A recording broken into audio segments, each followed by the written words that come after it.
బెదిరింపు ధోరణితో మాట్లాడుతూ ఉన్నాడు.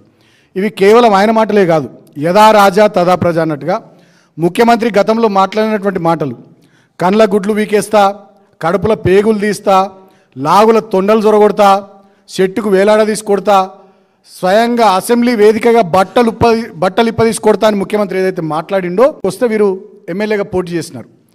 అప్పుడు స్వయంగా నేను, మా రవీందర్రావు గారు, మా రవీందర్ రెడ్డి గారు, విజిత్ గారు, ఆంజనేయులు గౌడ్ గారు, స్వయంగా నేను, మా రవీందర్రావు గారు, మా రవీందర్ రెడ్డి గారు, విజిత్ గారు, ఆంజనేయులు గౌడ్ గారు, రాజు సార్ గారు, మేమంతా మా టీం అంతా అక్కడ ఉప ఎన్నికల్లో పనిచేసినాం. నేను పెదవూర మండలం ఇన్ఛార్జ్ ఉన్నా, అన్నాడు. నేను ప్రభుత్వ వైపుగా పనిచేస్తూ ఉన్నా, పెదవూర మండలం ఇన్ఛార్జ్ ఉన్నా.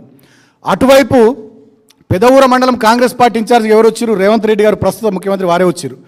వారితో పాటు మాజీ ఎంపీలు బలరాం నాయక్ గారు, సురేష్ శెట్కర్ గారు, మల్లు రవి గారు, మాజీ ఎమ్మెల్యేలు, అదేవిధంగా చాలామంది మాజీ ఎమ్మెల్సీలు, అప్పటి ఎమ్మెల్యే ప్రస్తుతం మంత్రిగా ఉన్న సీతక్క గారు, ప్రస్తుతం ఎమ్మెల్సీ అద్దంకి దయాకర్ గారు, ఒక 15-20 మంది టీం వచ్చి పనిచేసి 2 వారాల పాటు పెదవూరులో. ఎన్నడూ కూడా వాళ్ళని ఒక మాట మా అభ్యర్థిగా పోటీ చేసిన భగత్ గారు అనలేరు. ఎన్నడూ కూడా వాళ్ళని ఒక మాట మా అభ్యర్థిగా పోటీ చేసిన భగత్ గారు అనలేరు, ఇన్ఛార్జ్ కూడా నేను అనలేను. అట్లనే మిగతా మండలాల్లో కూడా చాలామంది వాళ్ళు వచ్చి పనిచేస్తున్నారు. ఎక్కడ కూడా ఎవరు మేము అనలే. ఇంకా ఎంత దూరం ఉంటామంటే మేము ఒక దశలో మేము ఎక్కడనో ప్రచారంలో పోతుంటే ఎదురెదురు పడితే కాంగ్రెస్ పార్టీ టీం అటు దిక్కు, మేము ఇటు దిక్కు, మేము చేతులు ఒప్పుకున్నాం తప్ప ఎన్నడూ కూడా బెదిరింపు ధోరణితో మేము ఈ రకంగా మాట్లాడలే. ఇవాళ రాష్ట్ర ప్రజల్ని కూడా పూరితమైనటువంటి, విద్వేషపూరితమైనటువంటి, ఇంత కక్షగట్టినటువంటి పగతో కూడుకున్నటువంటి ఈ వ్యాఖ్యలు, ఇది దేనికి సంకేతం? ఈ 2 సంవత్సరాల కాంగ్రెస్ పార్టీ పరిపాలనలో హైదరాబాద్ ఆగమైపోయింది, లా అండ్ ఆర్డర్ పూర్తి స్థాయిలో దెబ్బతిన్నది, పట్టపగలే దోపిడీలు జరుగుతూ ఉన్నాయి, పట్టపగలే హత్యలు జరుగుతూ ఉన్నాయి, పట్టపగలే మానభంగాలు జరుగుతూ ఉన్నాయి. మొన్నటికి మొన్న ఒక డీసీపీ మీద దాడి చేసే పరిస్థితి వస్తే డీసీపీ దొంగల విషయంలో కాల్పులు జరిపి ఆయన గాయాల పాలై ఆసుపత్రి పాలైంది. స్వయంగా దొంగల విషయంలో కాల్పులు జరిపి ఆయన గాయాల పాలై ఆసుపత్రి పాలైంది. స్వయంగా డీజీపీ గారు పోయి ఆయనను పరామర్శించిండు. ఎటు పోతుంది హైదరాబాద్ నగరం?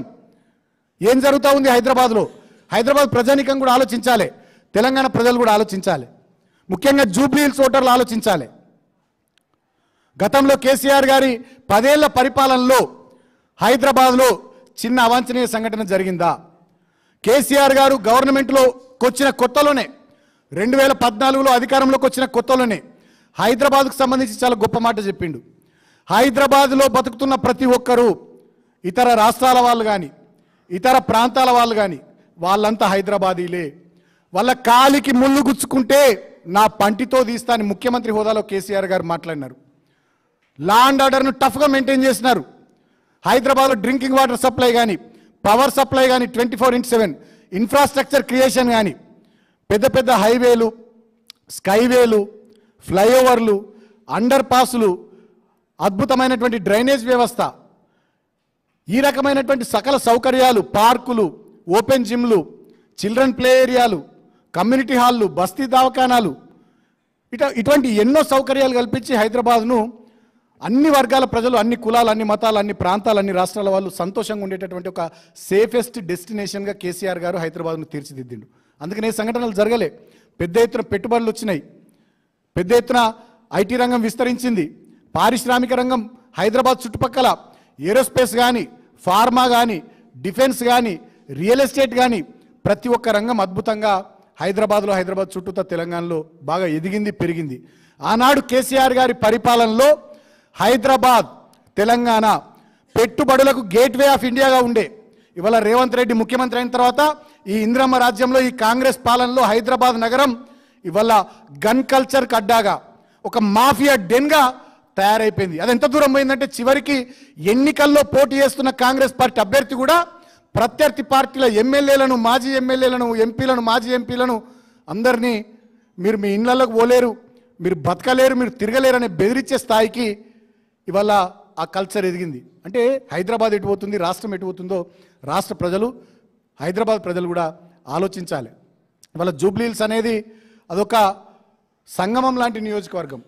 అక్కడ ఐటీ వర్గాల వాళ్ళు ఉన్నారు, సినిమా రంగానికి సంబంధించినటువంటి వాళ్ళు ఉన్నారు, కార్మికులు ఉన్నారు, అసంఘటిత రంగానికి సంబంధించినటువంటి కార్మికులు ఉన్నారు, మిడిల్ క్లాస్ సొసైటీ ఉంది, చాలా బస్తీలు ఉన్నాయి. ఎర్రగడ్డ కానీ, బోరబండ కానీ, రెహమత్ నగర్, యూసుఫ్ కూడా, షేక్పేట, అదేవిధంగా సోమాజిగూడ, వెంగళరావు నగర్ చాలా బస్తీలు ఉన్నాయి. పేద దళితులు, గిరిజనులు, బడుగు బలహీన మైనారిటీ వర్గాల వాళ్ళు చాలామంది ఉన్నారు. పుట్టబోసుకొని బతికేటోళ్ళు ఉన్నారు.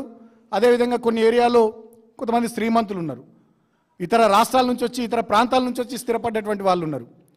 సో అటువంటి నియోజకవర్గానికి జరుగుతున్నటువంటి ఎన్నికల్లో కాంగ్రెస్ పార్టీ తరఫున పోటీ చేస్తున్నటువంటి అభ్యర్థి ప్రవర్తన ఎట్లుందో ఒకసారి మీరు ఆలోచించమని కోరుతా ఉన్నా. కేసీఆర్ గారి హయాంలో ఒక గుల్దస్తాలాగా, ఒక పూల బొకేలాగా హైదరాబాద్లో ఉన్నటువంటి అన్ని వర్గాల ప్రజలు కలిసిమెలిసి సోదర సమానత్వ సౌభ్రాతృత్వాలతో మెదిలేటటువంటి ఒక సమసమాజాన్ని కేసీఆర్ గారు హైదరాబాద్ రూపంలో అందించారు ప్రపంచానికి. అందుకనే ఎన్నో అవార్డులు హైదరాబాద్ నగరానికి వచ్చినాయి, ఎన్నో పెట్టుబడులు హైదరాబాద్కు వచ్చినాయి. ఇవాళ ప్రపంచంలోనే అతిపెద్ద ఇంక్యుబేటర్ ఎక్కడుందంటే టీ హబ్ హైదరాబాద్లో ఉంది. లార్జెస్ట్ క్యాంపసెస్ గూగుల్ కానీ అమెజాన్ కానీ అన్నీ కూడా ఇక్కడనే ఉన్నాయి. అదేవిధంగా ఎవరు వచ్చినా హైదరాబాద్కు వచ్చి ఈ వాతావరణాన్ని చూసి, ఇక్కడి పరిస్థితులను చూసి మా హయాంలో ఇక్కడ స్థిరపడాలనుకునేవారు. మాజీ ఎన్నికల చీఫ్ కమిషనర్ జేఎం లింగ్డో గారు కూడా ఇక్కడ స్థిరపడ్డారు. అట్లా చాలామంది స్థిరపడ్డారు. కేసీఆర్ గారి నాయకత్వంలో ఆనాడు, వారి మార్గనిర్దేశకత్వంలో మున్సిపల్ శాఖ మంత్రిగా, ఐటీ పారిశ్రామిక శాఖ మంత్రిగా కేటీఆర్ గారు చేసినటువంటి పని డెఫినెట్గా హైదరాబాద్ ప్రగతి, తెలంగాణ పురోగతికి దోహదపడ్డది. ఇవాళ వీళ్ళు వచ్చిన తర్వాత మొత్తం తిరోగమన దిశగా హైదరాబాద్ ప్రగతి, తెలంగాణ పురోగతి కొనసాగుతూ ఉన్నది. మీకు ఇంకో విషయం చెప్పాలి. ఆనాడు కేసీఆర్ గారు, కేటీఆర్ గారు ఈ రకంగా హైదరాబాద్